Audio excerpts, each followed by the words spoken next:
Stu, welcome. First of all, I was listening the other day, and despite a 40-point triple-double from LeBron James, you believe LeBron James shares a big part of the blame for the loss in Game 2 to Boston. Yeah, good morning, guys, and very impressive swim breakdown there by Mike Golic. It went forever. Mike Golic knows more. It's incredible. I mean, he knows more about Ledecky than I know about anything. I mean, that was amazing, Mike. I'm very impressed. Guys, you have to, LeBron has to share in some of the blame because he was great offensively. He's always great offensively. I think he can give you that stat line basically any time that he wants to give you that stat line. But defensively, and I'm not just talking about the second half, because I know everyone's criticizing the Cavs defense and LeBron and the way he played defense in the second half. For me, it went to the first half. It started right there. And the end of that first half with those last two possessions in which LeBron turned the ball over, complete disaster. But on defense, he was not moving. He was not sliding. He was not helping. He was allowing guys free lanes to the basket. It was really odd to see from a guy that we consider to be one of the greatest players of all time. But this is LeBron in his final season. Guys, you just left to wonder what's going through his head. You know, the lottery's right before the game. Is LeBron thinking, hey, I'm getting out of here. I'm not staying here. That draft pick's not high enough for us. You just don't know what he's thinking. And that's the mystery that surrounds LeBron James every time he's in a free agency year. But he certainly deserves a good portion of the blame for how poorly they played defensively. Because, guys, it starts at the top. If your best player, the guy who's carried you to this point, is going to play like that defensively, chances are Kyle Korver, J.R. Smith, Tristan Thompson, the rest of the team's going to play the same way. So it starts with LeBron James. So first off, do you think he'll be in Cleveland next year? And if you do not, where do you think he will land? I do not think he'll be in Cleveland next year, Mike. I think he's already made that decision. And so, listen, Brian Windhorst was on with us the other day. He got mad at me when I said that. For me, it's interesting. If you go back to when he left Cleveland the first time, all the stories were that LeBron James, Dwayne Wade, all those guys, they had those conversations 2 years in advance at the Olympic Games. And then when he left here in Miami, Stephen A. Smith came on the radio and told us that LeBron James had planned that exit for 2 years in advance. So I think his whole career has kind of been laid out by him and his friends, and they're great. They keep it interesting. Everyone's always wondering where LeBron's going to go. But, guys, I don't think he's going to stay in Cleveland. I think if the Rockets don't win an NBA championship here, I can see him going to Houston, and I can see him going to Philadelphia. I think those are the two most likely teams. Yeah, Mike, do you think he's staying? Mike, do you think he's staying there? No, I don't. I was one hanging on to think he was going to stay, hanging on to think he could still get him to the finals, but right. I don't see either one happening. Yeah, I do not see him staying in Cleveland. I don't think he feels he has a shot in Cleveland. And the 8th pick in that draft probably doesn't help him. Right, okay, but are you bailing on the series? Are you saying that this is it? LeBron's done. The Cavs are done. Are you bailing on them and this series here? Yeah, I am. I don't think they're going to come back and win this series. I just don't. I don't think, no matter what he does offensively, I don't think he's going to get enough help. They're way, way, way too inconsistent, I think, to get 4 wins in against a team that plays so well, that's so athletic, that's so long. Not the greatest shooters in the world, but at times they shoot well, but they make up for it on the defensive side. They are just agitators on the defensive side. I don't think Cleveland can overcome it this time. But also not as good on the road. Listen, here's the thing. Here's the tricky thing about LeBron James. And Boston not as good on the road. So, and the tricky thing and the funny thing about the NBA playoffs is it seems that down 2-0, it seems impossible. But if they win Game 3 at home and they blow out the Celtics, all of a sudden you're saying, okay, they're a home game away from being 2-2. Guys, here's the tricky thing about LeBron James, okay? Here's the funny thing about it. And it's the reason the LeBron and Jordan comparisons continue to exist, and they'll exist forever. Never at any point in his career did you question whether or not Michael Jordan was in a game or in a series and trying to win that game and trying to win that series.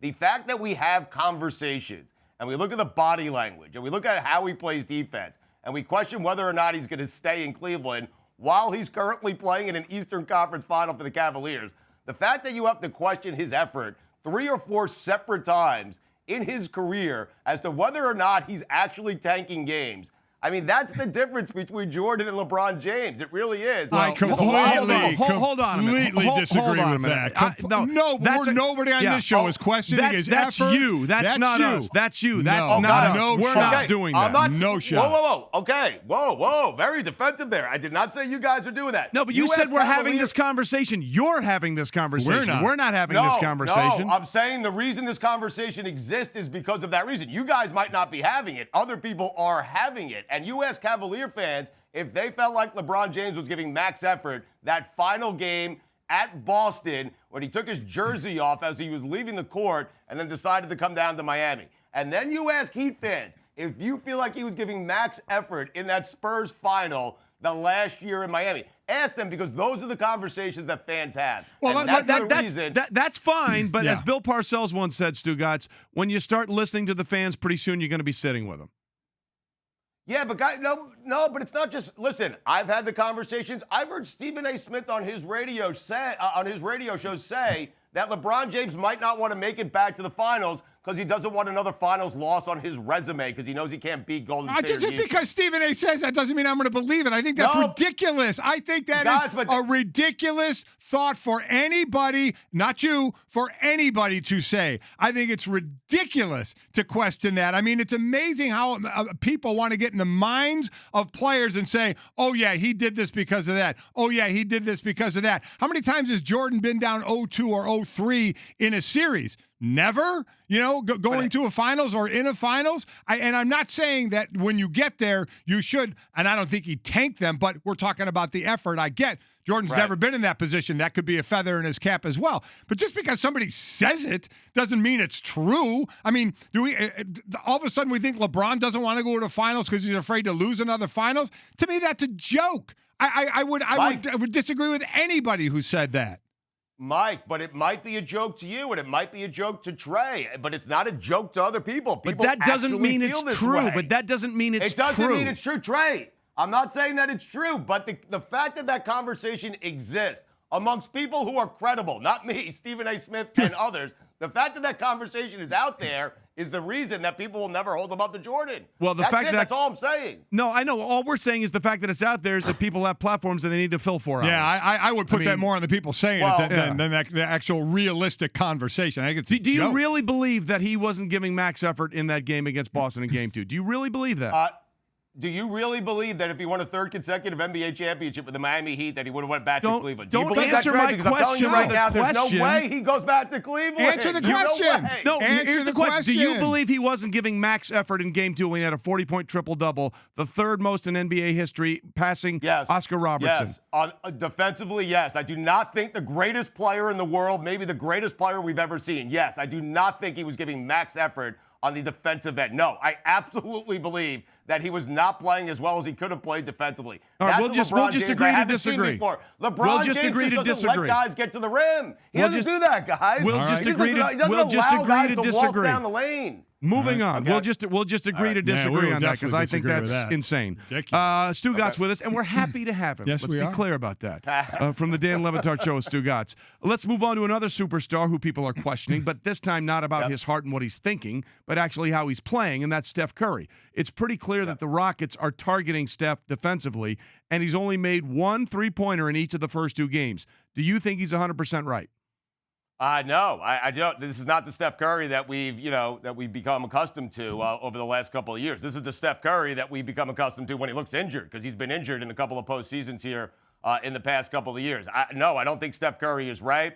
The jumper's off. The leg appears to be hurt. He's not. I heard the guys talking about it last night on the telecast. It just doesn't seem like he has, some spring, the normal spring that he has in those legs and going to the basket. So no, and they're picking on him, Mike, as you pointed out earlier.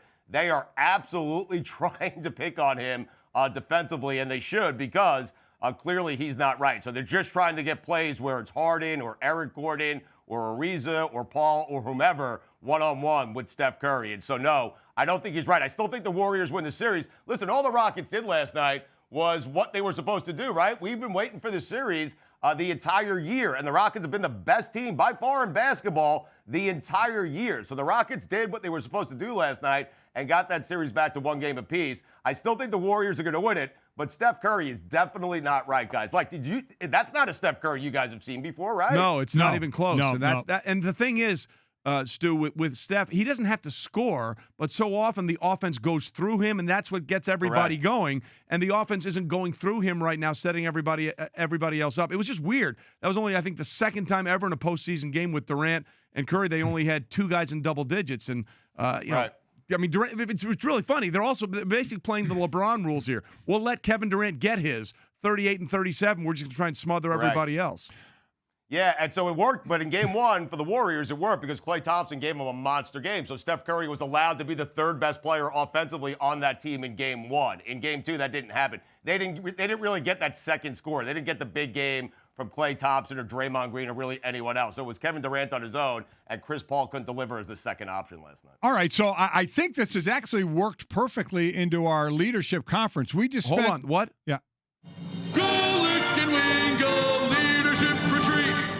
So we basically just spent about 5 minutes or so yelling at one another. Yep. So this leadership conference and retreat will help.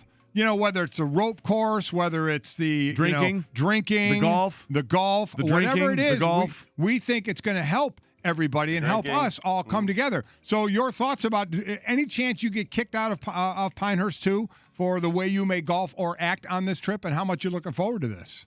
I'm very much looking forward to this. I am proud of you guys. What's the deal? Am I playing with one of your listeners? Is that what's happening here? Am I playing with your listeners, or am I playing with our listeners? What is going on here? I'm assuming they're all listeners. We're just doing it that way. You're playing with a listener. How about that? Right. We're just going to play golf at a really nice course and drink a there lot of it beer. Is is. that what we're doing? Yes. By the way, okay. I feel like we have done the most Stugotzian thing of all time, because it was a conversation we were having a couple of weeks ago about, hey, we'll go play golf together. And I said, let's get somebody to pay for it. And you said leadership retreat. And then Pinehurst rolled in. So I think there's a little Stugotz in all of us that made this come together. Hey guys, listen, I'm glad let's not forget this is a leadership retreat. Talk a little bit about the name game. No. We are. We're going to name our foursomes. Yeah. We're going to name our carts. Okay. Yeah.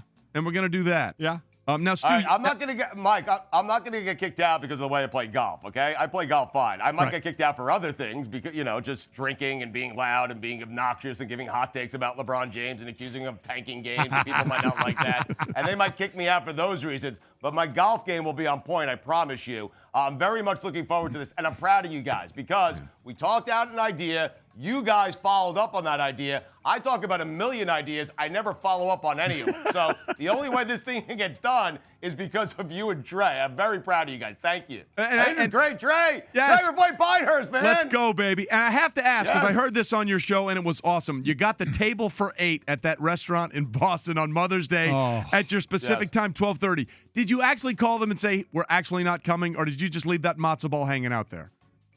Oh, no, like at the end, like we always have to ask, permission at the end to air those things. Yeah. And so at the end, I kind of break it to him like, hey, I'm not really coming to your restaurant. I don't need the reservation. Thanks for being so playful.